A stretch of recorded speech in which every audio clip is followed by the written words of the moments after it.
الحمد للہ رب العالمین الصلاۃ والسلام علی خاتم النبیین اما بعد اعوذ باللہ من الشیطان الرجیم بسم اللہ الرحمن الرحیم۔ معزز خواتین و حضرات، آج منگل کا دن ہے اور منگل کے دن ہمارے ہاں حضرت مولانا روم رحمۃ اللہ علیہ کے شعراء افاق کتاب مثنی مولانا روم کا درس ہوتا ہے۔ اللہ جل شانہ حضرت کے فیض و برکات ہمیں وافر نصیب فرمائیں۔ بہت ہی عجیب انداز میں مفاہیم اور معارف اشعار کے اندر ماشاءاللہ وہ سمجھا دیتے ہیں، اپنا ایک رنگ ہے۔ وقول حضرت مولانا قاسم نانوتوی رحمۃ اللہ علیہ کے یہ 3 کتابیں البیلی ہیں، قرآن شریف، بخاری شریف اور مثنوی شریف۔ یہ بہت ماشاءاللہ اپنا اپنا رنگ ہے۔ پہلے گزشتہ ہفتے جو ہے نا وہ ایک بہت ہی عبرت آموز گویا کہ تمثیلی واقعہ بیان کیا گیا تھا، جس پہ بہت سارے مفاہیم اور بہت سارے معارف اس کے ذریعے سے مطلب ان کی تشریح ہو گئی تھی۔ تو آگے اسی کی کنٹینیویشن ہے ایک قسم کا، اور اس کی وجہ یہ ہے کہ آخری شعر ہے، اسی سے بات چلی آگے، اور وہ یہ ہے: حرف درویشاں بسے آموختن، ممبر و محفل بدو افروختن، یا بجز آن حرف شاں روزی نبود، یا در آخر رحمت آمد رہنمود۔ یعنی ان لوگوں نے فقراء کاملین کے ملفوظات بہت رکھے ہیں اور اپنے مواعظ میں ان سے ممبر و محفل کو زینت دیتے ہیں، یا ان کلمات کو بیچنے کے سوا ان کو اور کوئی روزی نہیں ملتی، یا شاید آخر رحمت حق آ گئی اور اس نے ان کو راہ ہدایت دکھا دی۔ یعنی بعض مرید مرتبہ کمال کو پہنچنے سے پہلے ہی پیر کی ایجاد کا انتظار کیا بغیر مسند پیری بچھا لیتے ہیں اور اپنے وعظ و ارشاد کے محفلوں کو گرمانے لگتے ہیں۔ مولانا ان کے بارے میں ارشاد فرماتے کہ شاید ان کے لیے روٹی کمانے اور پیٹ پالنے کا یہی ذریعہ رہ گیا ہو۔ پھر ساتھ ہی بفا ان بعد الظن اسم، یہ خیال آ گیا کہ کسی اس قدر ظن سو اچھی نہیں ہے، اس لیے احتیاطاً فرما دیا کہ شاید اللہ تعالیٰ کی جناب سے ان کے لیے باطنی کمالات کی طرف فتح باب ہو گیا ہو، اور آگے ان بے کمال مدین کمال کی ایک مثال پیش فرماتے ہیں۔ یعنی اصل میں کہتے ہیں کہ مرج البحرین یلتقیان بینہما برزخ لا یبغیان، کہ دو بحر، 2 سمندر آپس میں اس طرح مل جاتے ہیں کہ وہ آپس میں ملتے نہیں، یعنی ان کا پانی آپس میں ملتا نہیں۔ بحر الکاہل، بحر اقیانوس، بحر ہند، بحر الکاہل، یہ مطلب یہ ہے کہ جہاں جہاں ملتے ہیں نا تو وہ بالکل جدا نظر آتے۔ حتیٰ کہ ہمارا جو اٹک پل ہے تو اس پر بھی دریا سندھ اور دریا کابل کا جو پانی آ رہا ہوتا ہے بالکل جدا جدا آ رہا ہوتا ہے، پتہ چلتا ہے کہ دریا سندھ کا ہے، دریا کابل کا ہے۔ اللہ تعالیٰ کا اپنا نظام ہے۔ تو یہاں پر بھی اس طرح ہوتا ہے نا کہ ایک ہی چیز سے 2 قسم کے لوگوں کو ہوتا ہے ماشاءاللہ، یعنی کچھ لوگوں کو فائدہ ہوتا ہے، کچھ لوگوں کو نقصان ہوتا ہے۔ مثلا یہ ہے کہ یہ واقعات جو ماشاءاللہ علوم اور معارف سے بھرے ہوئے ہوتے ہیں، ان کو لوگ رٹ کر اپنی ممبر اور محفل سجا لیتے ہیں، اور لوگ سمجھتے ہیں کہ شاید یہ بھی بہت پہنچے ہوئے ہیں، حالانکہ وہ صرف رٹے رٹائے طوطوں کی طرح ہوتے ہیں، نہ انہوں نے کبھی ان چیزوں کو سیکھا ہوتا ہے، نہ ان سے گزرے ہوتے ہیں، وہ مفت میں بڑی بڑی باتیں کرتے ہیں۔ اور کچھ لوگ ایسے ہوتے ہیں کہ ان کے اوپر اللہ پاک پہلے سے فضل فرما دیتے ہیں، تو ان کے اوپر علوم و معارف کھول لیتے ہیں۔ اس وجہ سے ہم لوگ ان کے بارے میں فیصلہ تو نہیں کر سکتے، لیکن خود اپنے بارے میں تو فیصلہ کر سکتے کہ ایسا نہ کریں۔ مطلب یہ ہے کہ وقت سے پہلے کام نہ کریں اور دوسروں کے بارے میں بدگمانی نہ کریں۔ صاحب دل دید سگے حاملہ در شکم آسک بچکاں بانگ میکرد در تعجب ماند کی حکمت بانگ سک پاسبانی است، بانگ درون شکم مادر بیسبانی است، ونیز بانگ جہت یاری و شیر خواستین باشد وغیر آنجا ازی ہچ فائدہ نیست، چو بخویش آمد با حضرت مناجات کرد وما یعلم تاویل الا اللہ جواب آمد، کہ آن صورتحال قوم است کہ از حجاب بیرون آمدہ اندو چشم دل باز نشد، دعوے بصیرت خونند و مقالات گویند ازاں انیش علی قوت و یا جاری رسید نہ مستمیان راہ دے و رشد.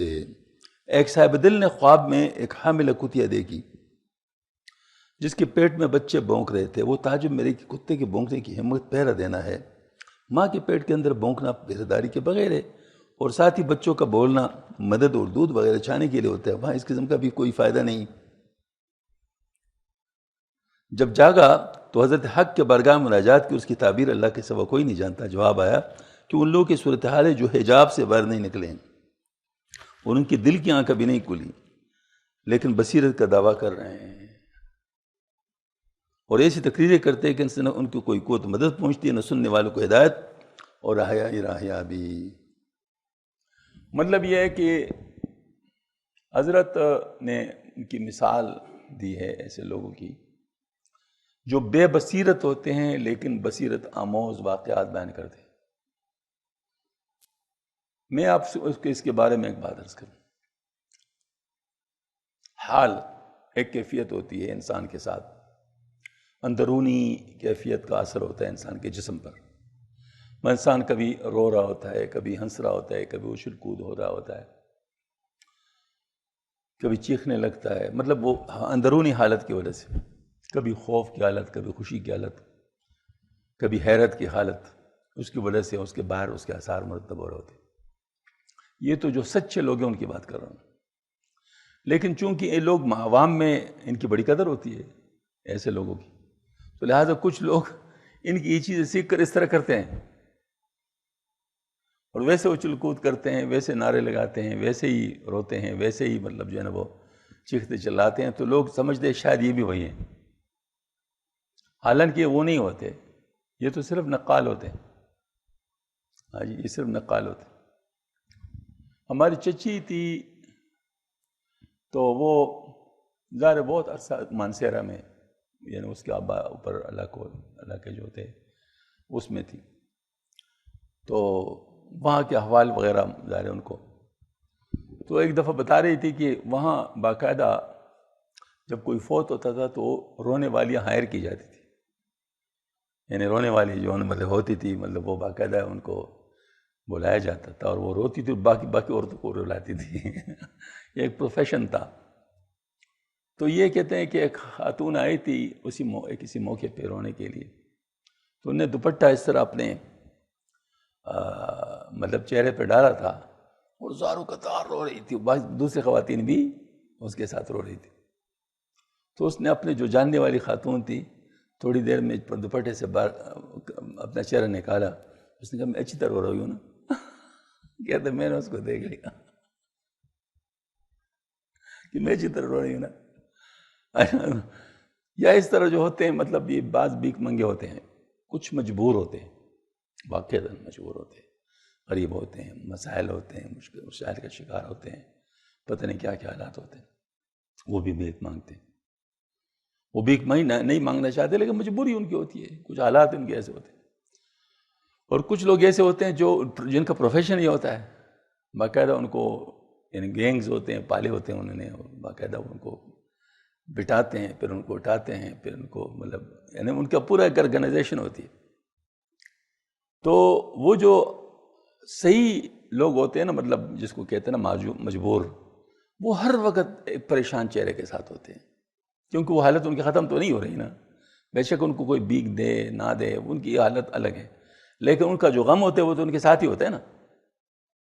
تو اگر ان کا پتہ چلانا ہو تو آپ سائڈ پہ بیٹھ جاؤ اور لوگوں سے ان کو بھیک مانگتے ہوئے دیکھیں.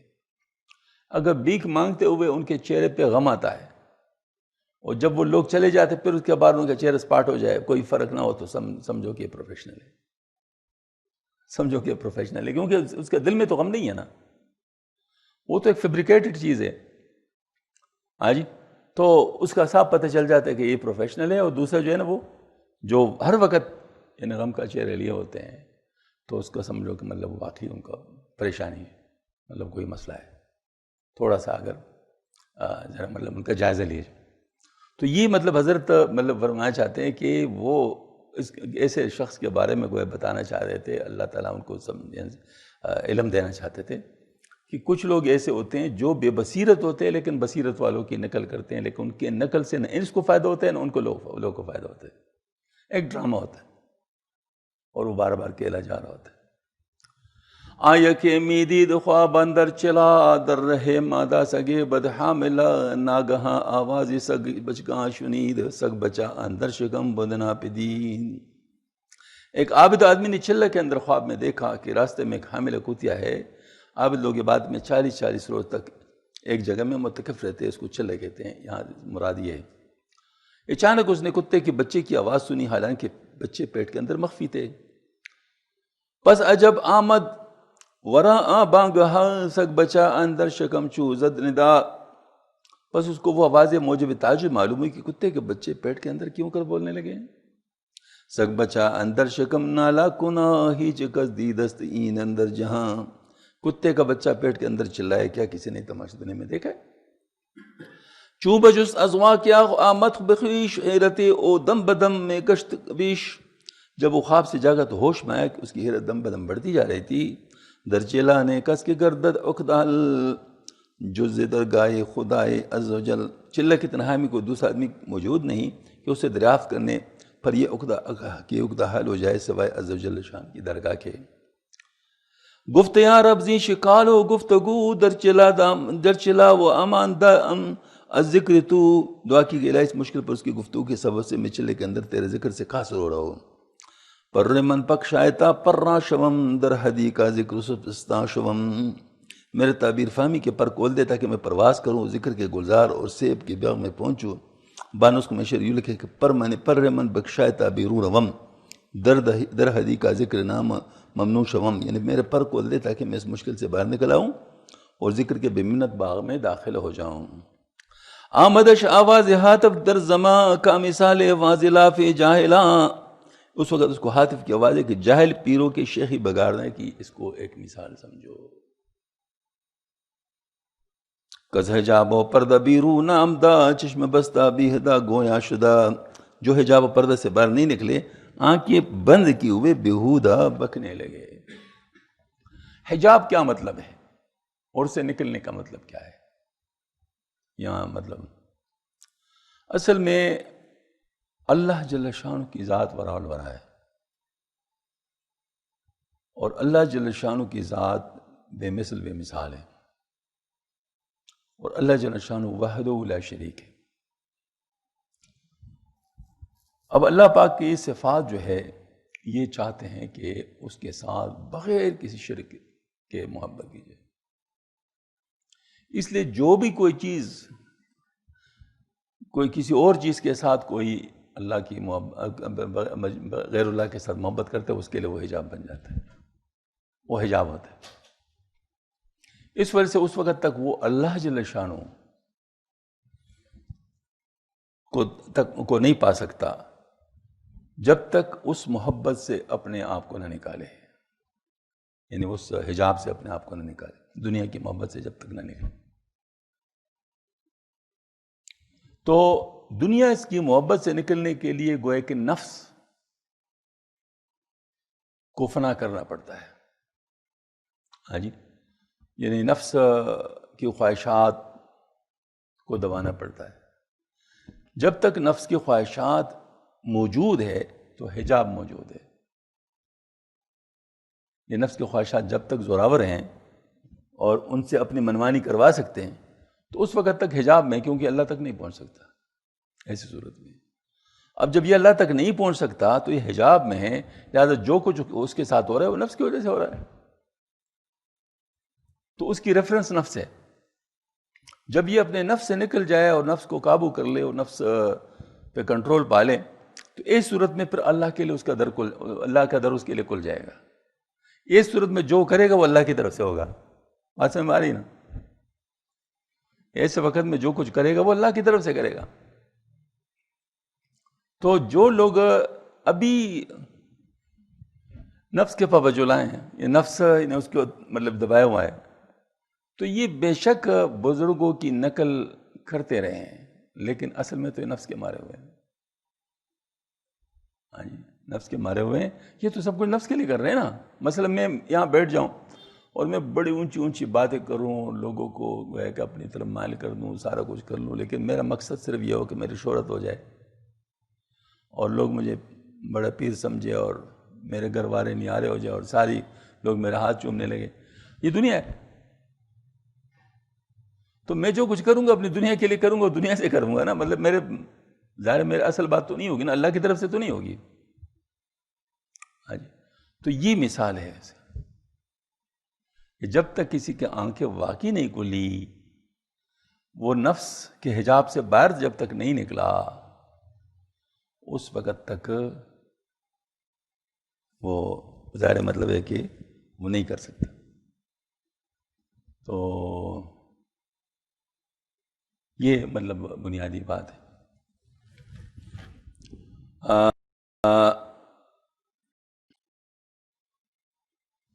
یہ اس پہ ہے مطلب وہ جو آپ کے پاس غزل در دولت، اس کا آخری شعر بالکل یہی مفہوم ہے اس کا. ویسے میں نے کہا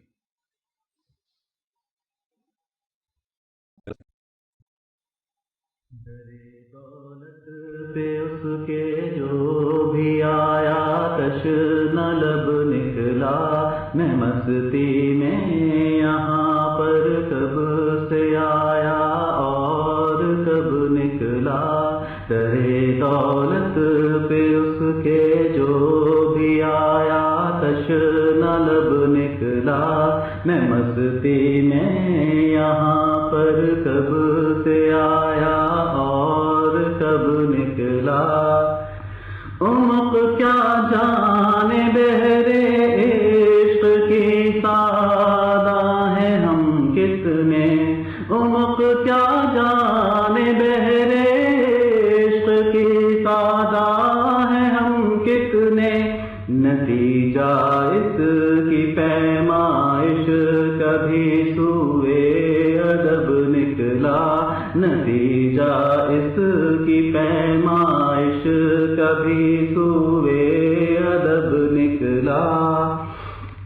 یہاں چپ باش کچھ پوچھو نہیں یہ بحر حیرت ہے، یہاں چپ باش کچھ پوچھو نہیں یہ بحر حیرت ہے، یہاں چپ باش کچھ پوچھو نہیں یہ بحر حیرت ہے. یہاں پر سر جھکانا ہی تو ملنے کا سبب نکلا، یہاں پر سر جھکانا ہی تو ملنے کا سبب نکلا. ذرا چشمے تصور سے جمال اس کا تو دیکھو نا، ذرا چشمے تصور سے جمال اس کا تو دیکھو نا، ذرا چشمے تصور سے جمال اس کا تو دیکھو نا، ذرا چشمے تصور سے جمال اس کا تو دیکھو نا. کہ یوں محسوس ہوتا ہے کہ دم نکلا تو اب نکلا، کہ یوں محسوس ہوتا ہے کہ دم نکلا تو اب نکلا. میرے تارے نفس کو نفس کے تاروں نے الجھایا، میرے تارے نفس کو نفس کے تاروں نے الجھایا.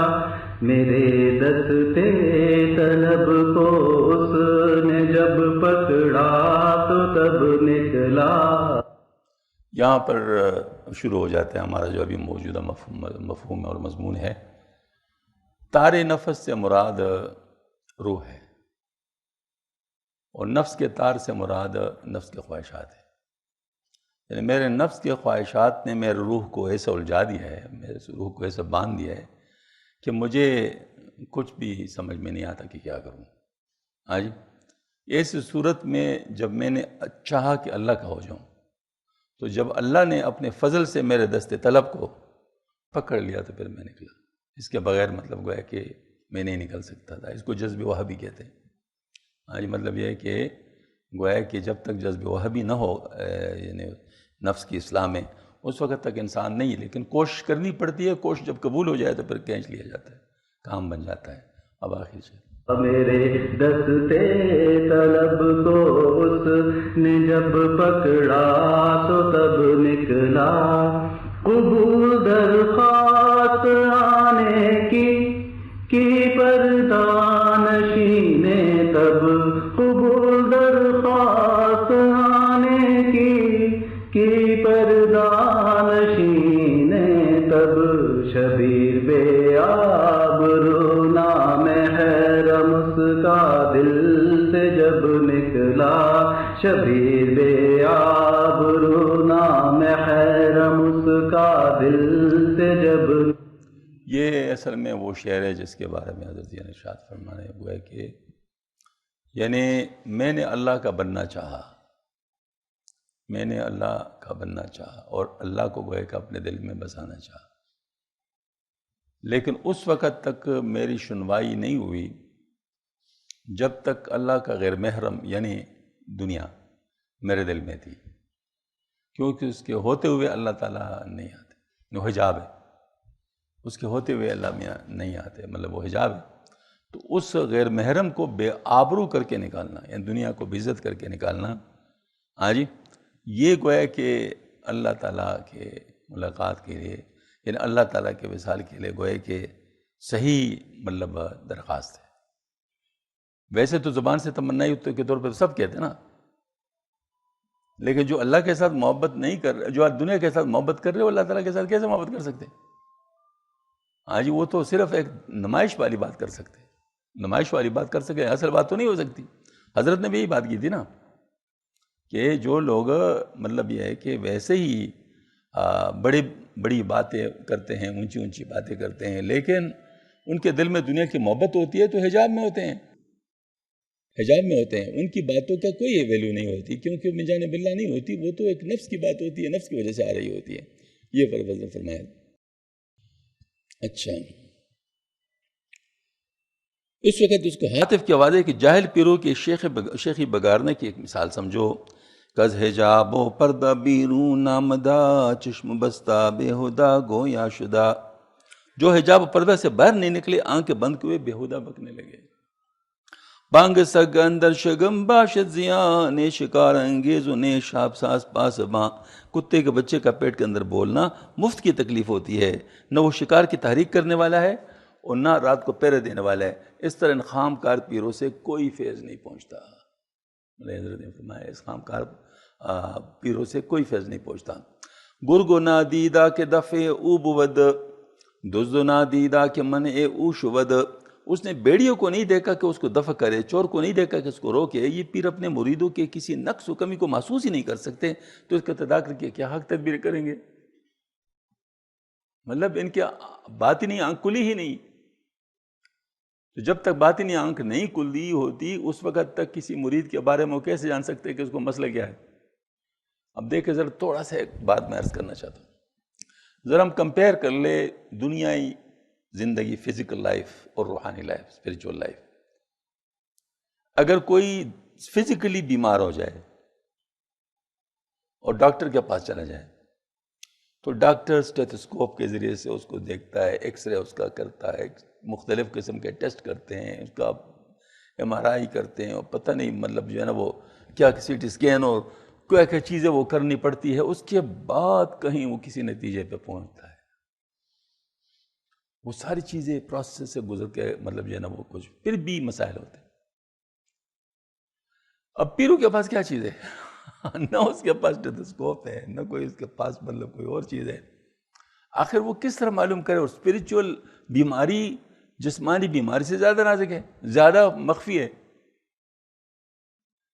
اب ایک طرف بیماری مخفی زیادہ ہے اور ایک طرف وسائل کم از کم وہ وسائل تو ہے نہیں، پھر کیا کریں؟ پھر کیا کریں؟ اس کا مطلب یہ ہے کہ جب تک کسی پیر کی باطنی آنکھ نہیں کھلی، جس کے ذریعے سے اللہ جل شانہ اس کو دکھائے وہ چیز، اس وقت وہ کیا کر سکتا ہے؟ وہ صرف باتیں کر سکتا ہے نا، اس کے علاوہ وہ کیا کر سکتا ہے؟ باتیں کرنے باتیں ہی کرے گا۔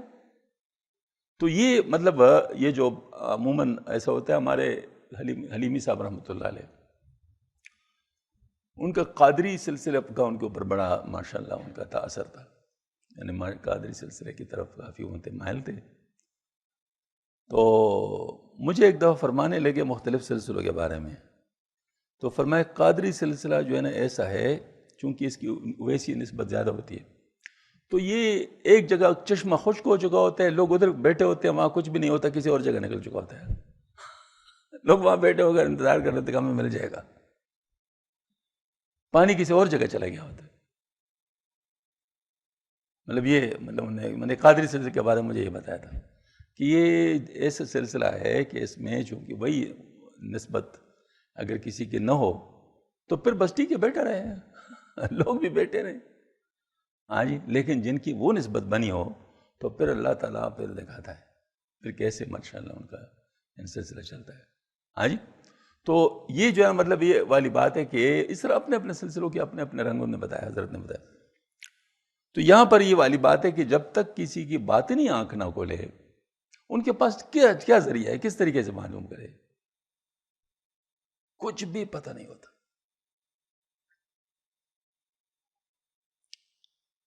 ایک دفعہ مسلم ٹاؤن میں بیٹھے ہوئے تھے، ہمارے ایک ساتھی تھے، میرے سامنے بیٹھے ہوئے تھے تھوڑے فاصلے پہ، مجھے بھی صحیح بات ہے کچھ پتہ نہیں چلا کہ میں نے کیا کیا، یعنی یوں سمجھ لے کہ جیسے بعد میں مجھے پتہ چلتا ہو کام میں نے پہلے کیا ہو، یعنی کچھ اس قسم کی کمبینیشن ہو گئی جس کا صحیح ایکسپلینیشن میں نہیں کر سکتا۔ اس کو میں جھنجھوڑا، میں نے کہا کیا کر رہے ہو؟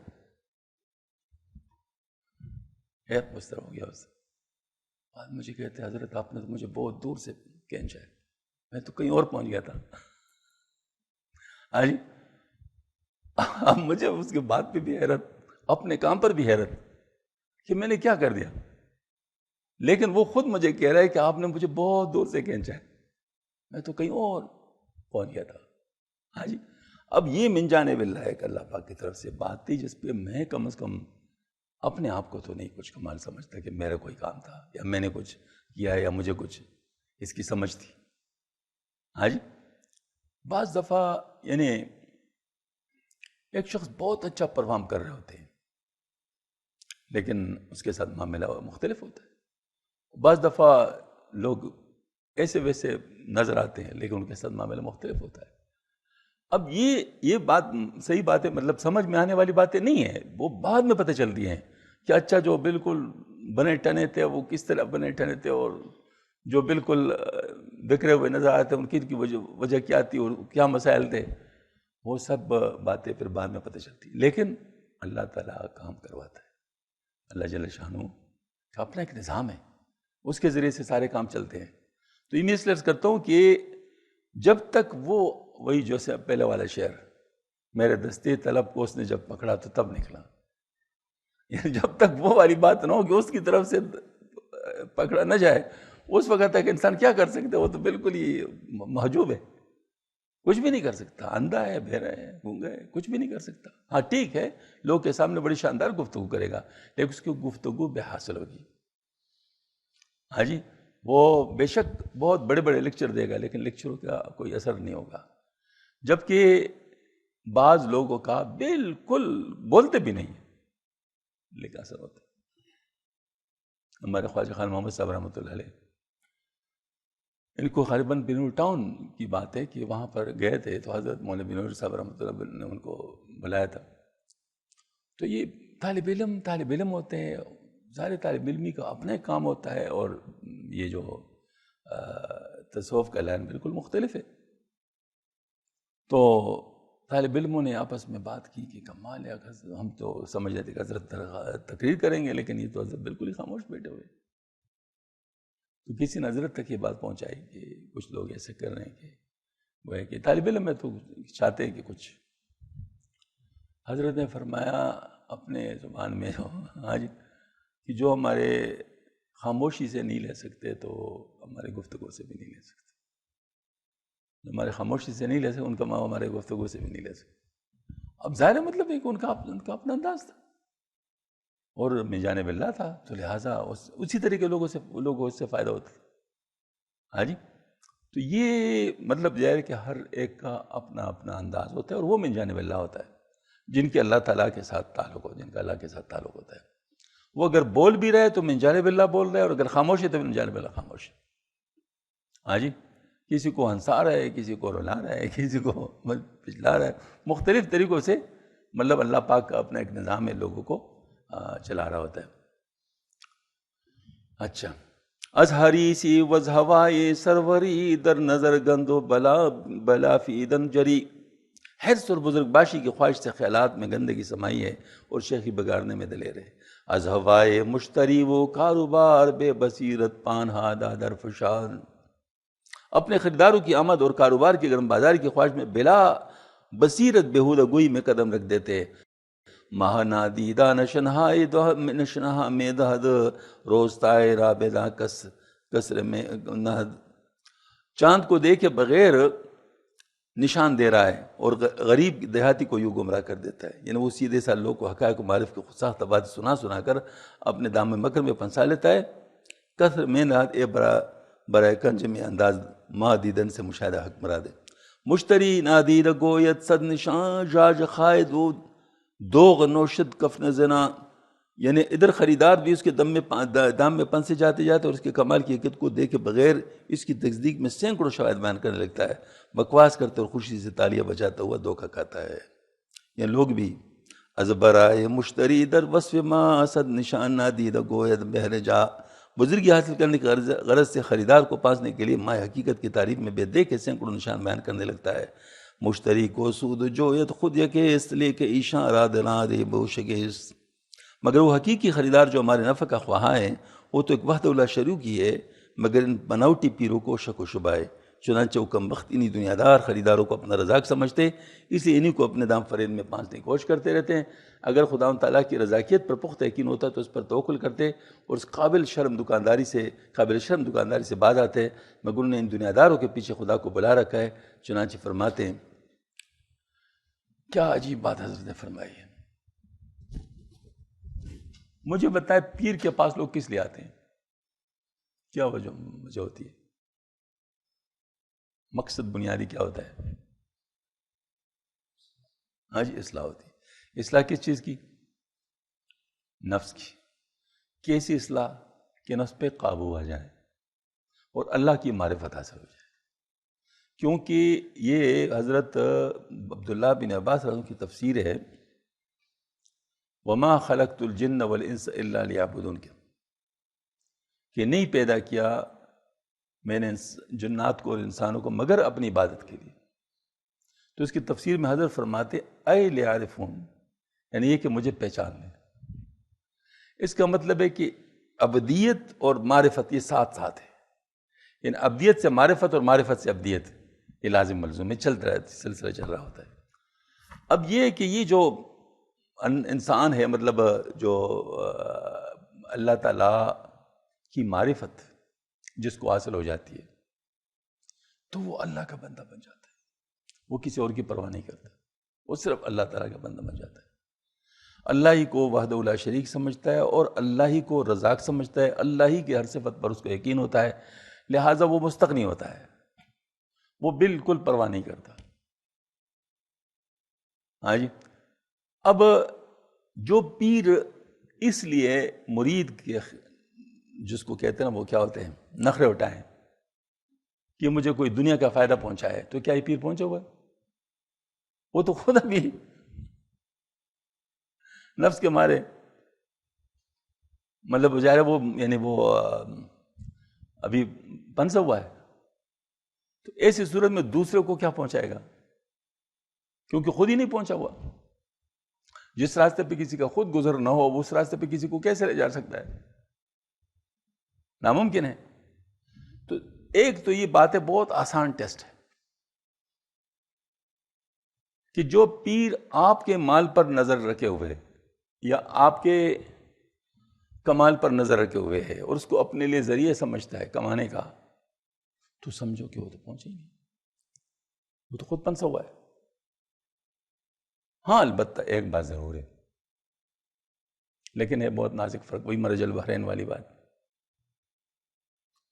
ایسا ہے کہ ایک شخص ہے، وہ خود اس کو کچھ حاجت نہیں ہے، اس کو پتہ ہے کہ مجھے کچھ نہیں دے سکتے، اور نہ اس کو کچھ خواہش ہوتی ہے، لیکن وہ اس پہ شفقت فرماتے کہ یہ خراب نہ ہو جائے، اس وجہ سے اس کے نخرے اٹھاتے ہیں۔ بات سمجھ میں آ رہی نا؟ یعنی اس کے فائدے کے لیے اگر اس کے نخرے اٹھاتے ہیں تو یہ تو ایک مطلب اس کا ایک پروسیجر کا حصہ ہے، پروسیجر کا حصہ ہے، کیونکہ اللہ کے لیے کر رہا ہے۔ لیکن اگر وہ اس لیے نخرے اٹھا رہا ہے کہ مجھے فائدہ ہو، تو پھر یہ خود پنسا ہوا ہے، یہ والی بات ہے۔ تو اگر کسی کے وہ جو ہے نا، وہ بزرگوں نے اس کی مختلف تعبیریں بھی کی ہیں، مختلف الفاظ میں تعبیریں کی۔ مثلا ایک یہ ہے، حضرت جنید بغدادی، حضرت مجد الحسانی وسلم نے بھی لکھا ہے مکتوب شریف میں کہ بئس نعم الامیر علی باب الفقیر، وہ بئس الفقیر علی باب الامیر، مطلب بہترین امیر وہ ہے جو فقیر کے دروازے پہ آئے، اور بدترین فقیر وہ ہے جو امیر کے دروازے پہ آئے۔ بدترین فقیر وہ ہے جو امیر کے دروازے پہ آئے، یعنی گویا کہ اس کو اپنا بند سمجھے، وہ کیا ہوتا ہے مشکل کشا سمجھے، تو ظاہر ہے اس نے تو اللہ تعالیٰ سے اپنے آپ کو کاٹ دیا۔ مطلب ایسے لوگوں کے پاس حضرت تھانوی رحمۃ اللہ اس مسئلے میں بڑے غیور تھے، اور اپنے ایک خلیفہ پہ اس وجہ سخت ناراض ہوئے کہ انہوں نے اپنے مرید کا خط اپنے جیب میں رکھا تھا۔ کیا آپ نے مرید کا خط اپنے جیب میں کیوں رکھا ہے؟ آپ کو کیا ضرورت ہے؟ ضرورت تو اس کو ہے۔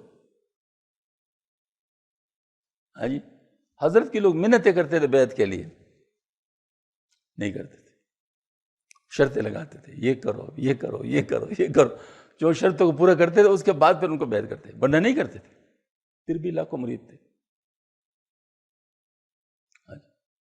شکر خورے کو خدا شکر دیتا ہے، مطلب جو اپنے لیے اصول اس طرح بنائے تھے ان کو پھر اللہ تعالیٰ اس قسم کے لوگ دیتے ہیں۔ ہاں جی، تو ظاہر مطلب ان کو پرواہ ہی نہیں تھی، ان کو یہ خیال ہی نہیں تھا کہ مطلب جو ہے نا، وہ یہ ڈپٹی کلیکٹر تھے جو خواجہ مجذوب رحمۃ اللہ علیہ، اس وقت ڈپٹی کلیکٹر کیسے ہوتا تھا؟ ہاں صحیح ہے، لیکن ان کو نکال دیتا خان کا، نکل جاؤ، تمہیں یہ بھی تمیز نہیں۔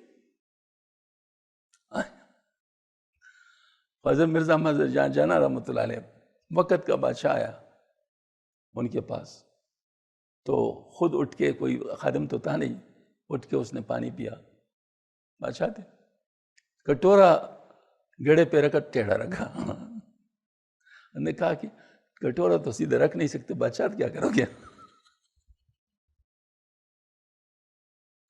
آج تو یہ ظاہر مطلب ان کو کسی سے کوئی غرض ہی نہیں تھی، لہٰذا ان کو کیا مسئلہ تھا بھائی، غرض تو ان کو تھا جو آئے تھے۔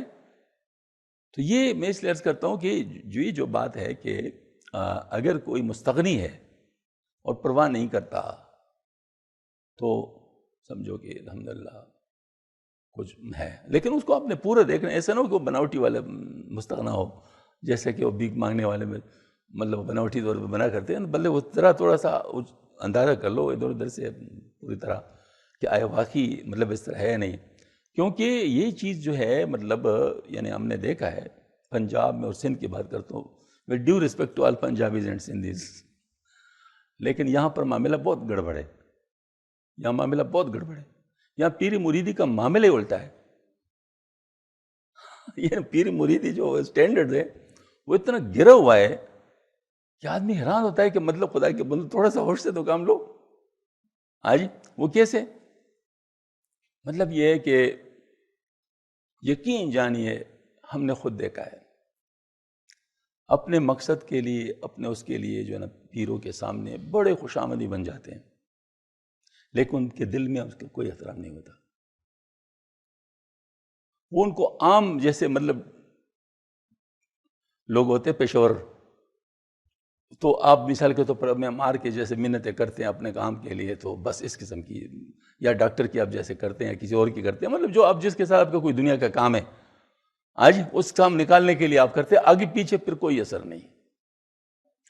میں آپ کو اپنا واقعہ سناتا ہوں۔ ہم گئے، ہمارے ایک ساتھی تھے، ایک میجر صاحب، ان کا بھائی ہمارے ساتھ تھے، ایک بڑے پیر صاحب کہ وہاں گئے، ان نے ہمارے دعوت کی تھی وہ کیا دوپہر کے کھانے کی، چلے گئے ہم ادھر۔ خیر انہیں مختلف جگہ دکھائی، سارا کچھ ہو گیا، کھانے کا وقت ہو گیا، کھانا بھی ان کے ساتھ مل کے کھایا۔ تو وہ میجر صاحب اور اپنے اس کے کزن بہت مطلب ان کے سامنے بچھے جا رہے تھے، یعنی نظر آتے ہی ان کے بڑے معتقد ہیں۔ اگر یہ واقعہ میرے سامنے نہ ہوتا تو شاید میں اس طرح برملا یہ بات نہ کر سکتا۔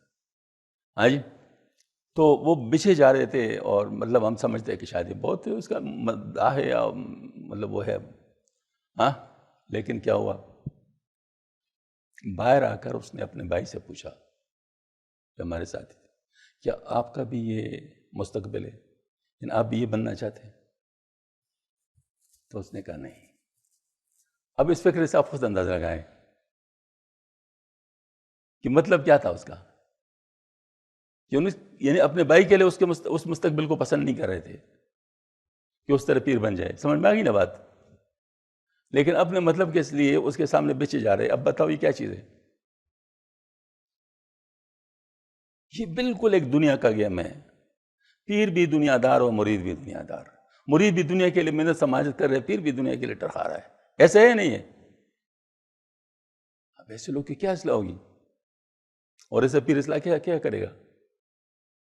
یہ سارا ڈرامہ بازی۔ یعنی میں آپ کو بتاؤں کہ HRF میں میرے جاب تھا، وہاں ایک پیر صاحب آئے، اس کے جو مرید تھے وہ مختلف موقع پہ اچھل کود کے اس طرح وہ نعرے لگاتے تھے۔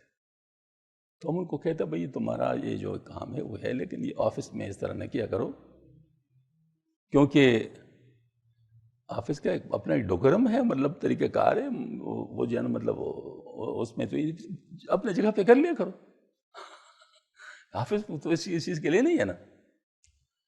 تو خیر بہرحال وہ مرزو بنا پہ رہتا تھا، تو ان کے پیر صاحب آئے، اس سے میں ملا، تو اس سے میں نے یہی بات کی، میں نے کہا یہ اپنے مرید کو سمجھا دیں کہ مطلب کم از کم طریقت کو گویا کہ یوں سمجھ لو کہ نظروں میں گرا رہے ہیں اس طرح کام کر کے ہوئے، کیونکہ لوگوں کی نظروں میں اچھی چیز نہیں ہے، تو خواہ لوگوں کو باتیں کرنے کا موقع ملتے تھا، آپ ان کو ذرا سمجھائیں۔ تو بجائے اس کو سمجھانے کے مجھے سمجھانا شروع کر لیا کہ نورجہاں جب گانا گاتا ہے اس کو کوئی منع نہیں کرتا، وہ اللہ کا نام لے کر کوئی اچھلتا ہے تو اس کو آپ منع کرتے ہیں۔ اس پر وہ پھر اور خوب زور سے اچھلے، پھر پڑا رہا، پھر ایک طرح میں نے کہا دیکھو مطلب یعنی ان کو بالکل ذرا بری پرواہ نہیں ہے کہ بھئی میں اپنے مرید کے ساتھ کیا کر رہا ہوں۔ تو ان کو بھی اس قسم کے مرید چاہیے ہوتے ہیں، اور ایسے لوگوں کو بھی اس قسم کی پیر چاہیے۔ معاملہ برابر کا ہے۔ جو اللہ کے لیے پیر کو ڈھونڈتا ہے، خدا کی قسم اس کو ملے گا، کیوں نہیں ملے گا؟ والذین جاہدوا فینا لنہدینہم سبلنا، جو لوگ مجھ تک پہنچنے کے لیے کوشش محنت کرتے ہیں ان کو ضرور بے ضرور ہم ہدایت کے راستے دکھائیں گے، رستہ نہیں، لنہدینہم سبلنا ہے بات ہے۔ تو اللہ تعالیٰ تو اپنے وعدے سے خلاف نہیں فرماتے۔ ہمارے مسئلے ہمارے اندر کوٹ ہوتا ہے، اس وجہ سے ہم لوگوں کو کیا کرنا چاہیے؟ ہم لوگ کو اللہ سے مانگنا چاہیے، اے اللہ ہمیں صحیح جگہ پہنچا دے۔ اور جو اللہ تعالیٰ سے مانگتا ہے اور واقعی دل سے مانگتا ہے، اللہ تعالیٰ اس کو ضرور دیتا ہے۔ 100 پردوں کے اندر بھی کوئی چیز ہوگی تو اس تک اللہ تعالیٰ اس کو پہنچا دے گا، ورنہ پھر کیا ہے، پوسٹرز لگے ہوئے ہیں، ایڈورٹائزمنٹ چل رہے ہیں، بازار گرم ہے، قصے کہانیاں چل رہی ہیں، اور لوگ اس طرح دھوکہ ہو رہے ہیں۔ کیوں دھوکہ ہو رہے ہیں؟ کہ مخلص نہیں ہے، ابھی انہوں نے اپنا ڈیسٹینیشن ہی نہیں مقرر کیا کہ مجھے کیا چاہیے، مجھے وہ چاہیے جو سب کچھ کر سکتا ہے، یا مجھے وہ چیز چاہیے جو میں چاہتا ہوں۔ سمجھ میں آئی نا بات؟ دو فرق ہے. کیا مجھے وہ چاہیے جو سب کچھ کر سکتا ہے؟ حضرت تھانوی صاحب نے بہت خوبصورت مثال دی. فرمایا ایک دفعہ ایک بادشاہ کو جوش آ گیا. اس نے اعلان کر دیا کہ جس چیز پہ ہاتھ رکھے وہ اس کا ہے. جو جس چیز پر بھی ہاتھ رکھے وہ اس کا ہے. اب جتنے درباری سارا کچھ ان لوگوں کو، اب کسی کے فانوس پہ نظر، کسی کے ٹیبل پر، کسی کے صوفہ پر، کسی کے پردے پر، کسی پر کیا، کسی کے کیا، مطلب جو ان کا ہوتا رہا. بادشاہ آرام سے ان کو دیتا رہا.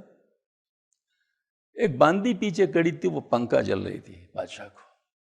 اس نے کہا پنکھا تو بعد میں بھی آپ جل سکتی ہے، پگلی کچھ کرو اپنے لیے. اس کا بادشاہ سلامت، میں نے ہاتھ کہیں رکھا ہوا ہے. تو دیکھا کہ اس نے بادشاہ پہ ہاتھ رکھا ہوا تھا. تو اس نے کہا تو سب سے ہوشیار ہے، تو سب سے ہوشیار ہے. تو یہ مطلب دیکھو نا، یہ والی بات انہوں نے کہا اگر کوئی اللہ کو اپنا لے، اللہ کا بن جائے، بس اس کا سب کچھ ہو گیا. من کان اللہ کان اللہ لہ، بس سب کچھ اس کا ہو گیا. اور اگر چیزوں پہ آپ کی نظر ہو تو چیزیں بے شک ساری دنیا اللہ تعالیٰ آپ کو دے دے تو آپ کو تو اس کا کیا؟ اس کا کیا؟ وہ تو ختم ہونے والی چیزیں ہیں، اس کی تو کوئی حیثیت ہی نہیں. تو یہاں پر یہ والی بات حضرت سمجھانا چاہتے ہیں. یا کریم یا اللہ، از ہوائے مشتری بے شکو مشتری را باد دادا اینگرو. ان لوگوں نے ایک بے حقیقت خریدار کی طلب میں اس حقیق کو نفرسان خریدار کو کھو دیا. یعنی جو لوگ اس دنیا کی چیزوں پہ مر مٹے ہیں تو انہوں نے اس عظیم ہستی کو جو سب کچھ رکھتا ہے وہ جو ہے نا مطلب اس کو کھو دیا. مشتری یہ ماست اللہ اشترا، از غمی ہر مشتری ہی برترا. ہمارا خریدار اللہ جل شانہ ہے جس نے ہم کو خرید لیا ہے. بس دونوں دوسرے ہر فانی و مجازی خریدار کی فکر سے بالاتر رہو، ان کی پرواہ نہ کرو. اشارہ ان اللہ اشترى من المؤمنین انفسهم واموالهم بان لهم الجنہ یقاتلون فی سبیل اللہ فیقتلون ویقتلون. اللہ نے مسلمان سے ان کی جان کے مال اس وعدے پر خرید رکھیں کہ ان کے بدلے ان کو جنت دے گا. یہ لوگ اللہ کے راستے میں جہاد کرتے تو دشمنوں کو مارتے اور شہید ہوتے ہیں. مشتری یہ جو کی جو یعنی تو است، عالم آغاز و پا یعنی تو است. لہٰذا وہ خریدار تلاش کرو جو خود تمہارا طالب اور تمہارے آغاز و انجام سے واقف ہے. یہ مکشر مشتری راب تو بدست، عشق بازی باد و مشوقہ بدست. خبردار ہر خریدار کو اپنے ہاتھ سے نہ کہ جو کیونکہ معشوقہ عورتوں کے ساتھ کیونکہ دو معشوقہ عورتوں کے ساتھ عشق بازی کرنا معیوب ہے. حضرت نے اس پر بھی ایک واقعہ لکھا ہے. حضرت مسلم شریف کا واقعہ ہے، لیکن حضرت تھانوی رحمۃ اللہ نے اپنے واعظ میں بیان کیا. فرمایا کہ ایک لوفر لڑکا، وہ جو ہوتے ہیں مطلب عورتیں جہاں پر وہ گارڈ پہ مطلب وہ کپڑے دھوتی تھی، تو وہ آ کر عورتوں کو تاڑنے لگا. تو ایک عورت بڑی حسین تھی تو اس کے پیچھے پیچھے وہ جانے لگا. تو اس نے پیچھے مڑ کے دیکھا میرے پیچھے کیوں آ رہا؟ اس نے کہا میں تیرا عاشق ہوں. اس نے کہا تو میرے کیوں عاشق ہو؟ اس نے کہا تو بہت خوبصورت ہے. کہ اس کا مطلب تو خوبصورتی کا عاشق ہے نا. تو میری بہن میرے پیچھے آ رہی ہے، وہ تو مجھ سے زیادہ خوبصورت ہے. میری بہن میرے پیچھے آ رہی ہے، وہ مجھ سے زیادہ خوبصورت ہے. تو اس نے پیچھے مڑ کے دیکھا تو ادھر سے ان کے پاس وہ ڈنڈا تھا نا اس کے لیے، وہ جو کپڑوں دھونے کے لیے استعمال ہوتی ہے. ہاں جی، انہوں نے اس کے سر میں مارا کہ عشق کا دعویٰ کرتے ہو پھر دوسرے کی طرف دیکھتے ہو. عشق کا دعویٰ کرتے ہو پھر دوسرے کی طرف دیکھتے ہو. تو جو ہے نا وہ حضرت نے فرمایا کہ اس کی مثال یہ ہے کہ جو اللہ پاک کے ساتھ محبت کا دعویٰ کرتے ہو دوسروں پہ نظر جمائی ہوتی ہے تو یہ پھر اللہ کی نظروں میں کیسا ہوگا؟ یہ مطلب والی بات ہے. تو یہاں پر بھی حضرت نے وہی بات کی کہ دو معشوق عورتوں کے ساتھ عشق بازی جو ہے ایک معیوب بات ہوتی ہے دونوں کی نگاہ میں، ان دونوں عورتوں کی نگاہ میں معیوب بات ہوتی ہے. ہاں جی. اچھا، زونی آبی سود مایا اگر خرد نبودش خود قیمتی عقل و خیرت. اگر تم سے سرمایہ خرید لے گیا تو تم اس سے فائدہ نہیں پاؤ گے، اور وہ فائدہ کیوں کر پاؤ جبکہ اس کے پاس تمہاری عقل و دانش کی قیمت ہی نہیں. لہٰذا اس جوہر نایاب کو جو خاص عطیہ الہی ہے اس حسین خریدار کی خریداری پر قربان ہے. ہاں جی. نیست او را خود بہائے نیم نال تو برو ارزا کونی یا قوت لال. اس ٹٹپونجیے کے پاس تو گدے کے آدھے نال کی قیمت بھی موجود نہیں ہے، تم یاقوت لال اس کے پیش کر رہے ہو. یعنی تم اپنے سب سے قیمتی سرمایہ اس کے نظر کر رہے ہو. اللہ نے کہ اس کے پاس تو ایک ٹوٹی ہوئی نال کی قیمت بھی نہیں ہے. یعنی بھائی بات یہ موتی تو وہاں بیچو جہاں پر موتی خریدار لوگ ہو، جو ان کی قیمت دے سکتے ہو. کس کے پاس؟ سبزی فروش کے پاس جاتے ہو کہ یہ موتی لے، وہ کتنے سبزی دے گا آپ کو؟ ہاں جی.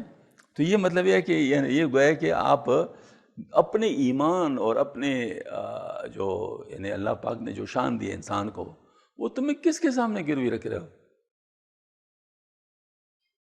وہ تمہاری قیمت دے ہی نہیں سکتا. ہاں جی. حرص کو رد کر دو محروم مت کند، دے وہ ہم چوخے شہر جو مت کند. حرص نے تم کو ادا کر دیا، اب تم کو محروم کرے گی، شاید تم اب کو اپنی طرح نشانہ سنساری کرے گا. ہم چنا کصحاب فیلو قوم لوط کرد شہر مرجوم چون خود آہ خود سخون. یعنی جیسے اس مورد غضب شیطان نے اصحاب فیل قوم لوط کو اپنی طرف پتھروں سے پٹوایا. یعنی شیطان خود تو آسمان پر اس طرح کے سمجھ کے لیے چڑھتے وقت شاب ثاقب کی ضرب آتا ہے. کم بخت نے مذکورہ دونوں قوموں کو بھی اپنی طرح ہدف ضرب بنایا. یمن کی عیسائی میں ابرہا الاشرم کو کعبہ کے ڈال دینے کی ترغیب دی. وہ اس ناپاک مقصد کے لیے بڑے لشکر و ماتیوں کے غول مکہ پر چڑھا لائے. اس کے لیے یہ لاؤ لشکر اصحاب فیل کہلایا. خدا کے حکم سے پرندوں کے ایک جڑل نے ان پر وہ کنکری برسائی کے ساتھ لشکر تباہ برباد ہو گیا. اور لوط علیہ السلام کی قوم کو اس ملعون نے لڑکیوں کے ساتھ بدفعلی کی چاٹ لگا دی، جس کے بارش میں جبرائیل علیہ السلام نے بحکم خداوندی ان کا بستی کا خطہ اٹھا کر بلندی سے زمین پر دے مارا اور اوپر سے ان پر پتھر برسائے گئے. یعنی اللہ تعالیٰ نے ان کو عذاب سے ختم کر دیا. تو یہ ہے کہ مطلب جو لوگ یعنی اس قسم کے کام کرتے تو اپنے مطلب جن تباہی کو دعوت دیتے ہیں. مشتری را صابرہ دریافتن چوسوئی ہر مشتری نشتافتن. اس خریدار حقیقی کو تو اہل صبر نے پایا ہے کہ وہ ہر خریدار کی طرف نہیں دوڑے. سبحان اللہ. ان دیکھو قرآن کی باتیں ہیں لیکن کس انداز میں سامنے لاتے ہیں. وَاسْتَعِينُوا بِالصَّبْرِ وَالصَّلَاةِ. اور اللہ تعالیٰ سے مدد حاصل کر لو صبر کے ذریعے سے اور نماز کے ذریعے. تو مطلب یہ ہے کہ گویا صبر کا مطلب کیا ہے؟ آپ کو نفس کھینچ رہا ہے ہر چیز کے لیے. آج مطلب یہ کہ بازار میں جا رہے تو یہ بھی کھینچ رہا ہے، یہ بھی کھینچ رہا ہے، کسی کو مکان کھینچ رہا ہے، کسی کی گاڑی کھینچ رہا ہے، کسی کا حسن کھینچ رہا ہے، کسی کا مطلب جو ہے نا وہ طاقت، مطلب جو چیزیں ہیں وہ آپ کو کھینچ رہی ہے. تو گویا کہ یوں سمجھ لیجئے کہ ہر ایک تمہارا خریدار ہے تمہیں اپنی طرف متمائل کرنا چاہتا ہے. ہاں جی. تو یہ صبر کرنے والے کون ہیں کہ ان کی طرف نہ لے گئے، میں یہ بھی نہیں لیتا، میں یہ بھی نہیں لیتا، میں یہ بھی نہیں لیتا، میں یہ بھی نہیں لیتا، میں یہ بھی نہیں لیتا. ہاں جی. سب سے صبر کر رہا ہے صرف اس کے پاس. تو صبر کرنے والے کون ہیں اصل میں؟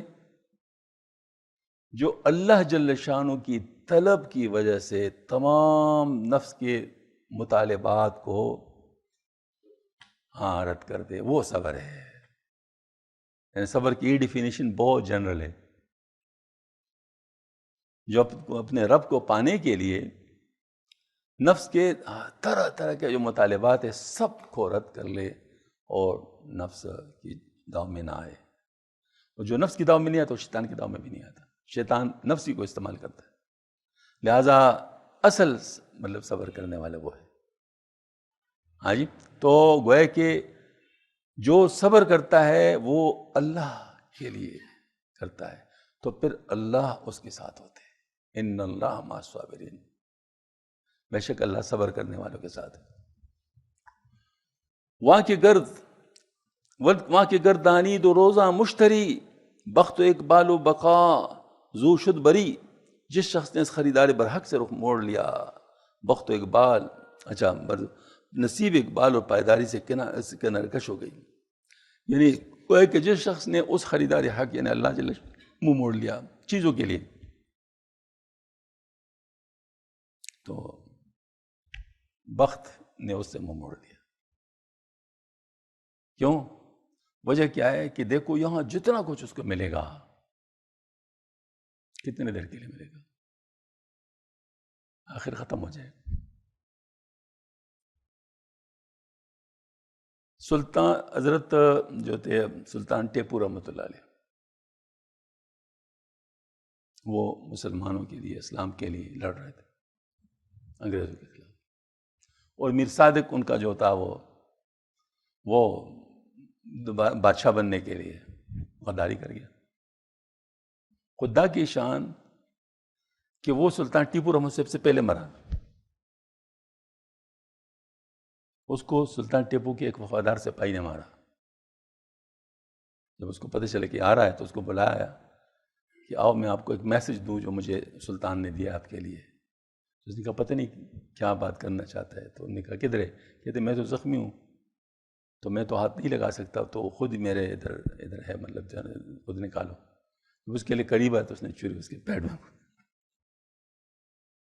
کہ میں نے قسم کہی تھی کہ موت سے پہلے اس کو ماروں، تو بھی مرا، شہید ہو گئی ہوں. لیکن یہ ہے کہ یہ اس کو مار دیا. اب کمال کی بات یہ ہے کہ انگریزوں نے سلطان ٹیپو رحمۃ اللہ کو شہید کیا، لیکن اس کی بہادری سے اتنے متاثر تھے کہ 21 توپوں کی سلامی دی اس کو، یعنی اس کی لاش کو، اور بڑے عزت کے ساتھ اس کو دفن کروایا. ہاں جی. اور میر صادق کو بھی دفن کر لیا. تو میر صادق کی لاش لوگوں نے نکال باہر پھینکی. پھر جو ہے نا مطلب ہے کہ ان کو انگریزوں نے دفن کر دیا، پھر ان کی لاش باہر کے پھینک دی کئی دفعہ. پھر انگریزوں کا پیرا کڑا تھا. اب تک صورتحال یہ ہے ہندوستان میں، میسور میں یہ حالت ہے کہ دونوں کی قبریں قریب قریب ہیں. لہذا جو سلطان ٹیپو رحمۃ اللہ علیہ کے مزار پہ جاتے ہیں، مسلمان ہو چاہے ہندو ہو، تو مسلمان تو دعا کرتا ہے، ہندو خاموشی سے کھڑا ہوتا ہے، ادب کے لیے، مطلب عزت کے لیے کھڑا ہوتا ہے. اور پھر اس کے بعد آتے میر صادق کی قبر کو جوتے مارتا ہے. ابھی تک دونوں، چاہے مسلمان ہے چاہے ہندو ہے. ہاں جی. تو دیکھیں مطلب اس دنیا کے لیے اس نے کیا کر دیا، اپنے آپ کو ذلیل کر دیا، اس دنیا میں بھی اس دنیا میں بھی. ہاں جی. اسی طریقے سے جو لوگ ہوتے ہیں نا، مطلب وقت، ابن الوقت جس کو ہم کہتے ہیں، وقت کے پجاری، جو مطلب اس وقت بس ہر چیز وقت کے حساب سے جو کرتے ہیں، تو واقعی طور پر ممکن ہے کہ وقتی طور پر ان کی واہ واہ ہو، وقتی طور پر ان کو بڑی پوزیشن دے دی جائے، وقتی طور پر ان کو مال مل جائے، وقتی طور پر ان کو حیثیت مل جائے، وقتی طور پر خان بہادر اور رائے بہادر اور پتہ نہیں کوئی جاگیر اور پتہ نہیں کوئی چیزیں، یہ ساری چیزیں مل جائے. لیکن کب تک وہ کرے گا اس کو استعمال؟ موت تک ہی ہے نا، اس سے زیادہ تو نہیں ہو سکتا. اس کے بعد پھر کیا حالت ہے؟ ہاں جی. 4 دن کی چاندنی پھر دیری رات ہے. تو یہ مطلب ہوشیار لوگ کم از کم ایسا نہیں کرتے. ہوشیار لوگ کم از کم ایسا نہیں کرتے. وہ ان کو پتہ ہوتا ہے کہ یہ جو چیز ہے بڑی عارضی ہے، اور اصل چیز تو اللہ کے پاس ہے. اب غازی المدین شہید رحمۃ اللہ علیہ نے شہادت قبول کی، لیکن کیسے عزت پائی؟ علامہ اقبال مرحوم نے اس کو دفن کیا، وہ دفن میں شریک ہوئے، اور جب باہر آئے تو کہا کہ کمار دا پتر بازی لے گیا، اسی تو گلا کر کے رہ گئے. تو یہ مطلب ظاہر مطلب اس کی بات تھی، بس اللہ تعالیٰ نے اس کی غیرت کو قبول فرما دیا، اور آن کی آن میں کہاں سے کہاں پہنچ گئے. اور دوسری طرف انگریزوں کو سپاسنامے پیش کرنے والے ان کے لیے عزت کے اور پتہ نہیں کیا کیا، اور مسلمانوں کے خلاف ان کی سازشیں کرنا، اور یہ وہ بھی چلے گئے دنیا سے، اور یہ بھی دنیا سے چلے گئے. یعنی ہر طرح زمانے نے دیکھ لیا. ہاں جی. یزید 2.5 سال کے بعد امام حسین رضی اللہ عنہ کے بعد دنیا سے گئے. اب حضرت امام حسین رضی اللہ تعالیٰ عنہ سیدہ شباب اہل جنہ میں، اور یزید کی کیا حالت ہے؟ آج کوئی جرت کر سکتے اپنے بیٹے کا نام یزید رکھے؟ کر سکتے؟ آج ظاہر ہے ہمیشہ کے لیے ذلت مول لی۔ تو یہ مطلب یہ والی بات ہے کہ مطلب ایک شخص جو اپنی سر قربان کرتا ہے اس کو تو اللہ عزت دیتا ہے، وہ جو اپنا سر بچاتا ہے اور اپنے خیال میں عزت بچاتا ہے اس کو بے عزت کر دیتا ہے، ان کا سب کچھ۔ یعنی یزید کا اپنا بیٹا جو ہے معاویہ ان کا نام تھا، اس نے یزید کے مطلب اس کو قبول نہیں کیا، یعنی جس کو کہتا وہ اس کے بعد خلیفہ بن گیا۔ یہ مطلب یہ یہاں تک اس کا اپنا بیٹا۔ تو یہ میں اس لیے عرض کرتا ہوں کہ من جانب اللہ عزت تو ان کی ہے، ان عزت للہ ولرسولہ وللمؤمنین، بے شک تو عزت تو اللہ کے لیے اور اللہ کے رسول کے لیے اور مومنین کے لیے ہے۔ یہ بات ہے، اصل میں بات یہ ہے کہ ہم اگر یہ چیز سمجھ جائیں تو پھر ہر وقت ہمارے لیے خیر ہے، ہر وقت ہر چیز میں ہمارے لیے خیر ہے۔ ہاں جی، جس کو ہم عزت کہتے ہیں وہ ایک عدمی عزت ہے، اور جس کو اللہ عزت کہتے ہیں وہ تو عز من تشاء و تو ذل من تشاء، وہ اصلی عزت ہے، وہ دائمی عزت ہے۔ ہاں جی، تو یہ مطلب ظاہر ہے اللہ پاک کے پاس جو کچھ ہے اس کے لیے اس چیز کو چھوڑ دو جو کہ دوسری طرف ہے۔ ماند حضرت بر حریصاں تابد ہم چوہالے اہل زرواں در حسد، حریص لوگوں پر ہمیشہ کے لیے حسرت برستی رہی جیسے کہ اہل زروان کا حال حسد ہوا۔ یعنی یہ اہل زروان اس کا واقعہ اب اس کے بعد آتا ہے، لیکن چونکہ وقت کم ہے تو کوئی نیا قصہ شروع کرنے کے لیے میرے خیال میں ہمارے پاس ٹائم نہیں ہے، تو اس کو انشاءاللہ اگلے کے لیے چھوڑتے ہیں۔ اللہ جل شانہ ہم سب کو حضرت کے فیض و برکات نصیب فرما دے۔ وآخر دعوانا الحمدللہ۔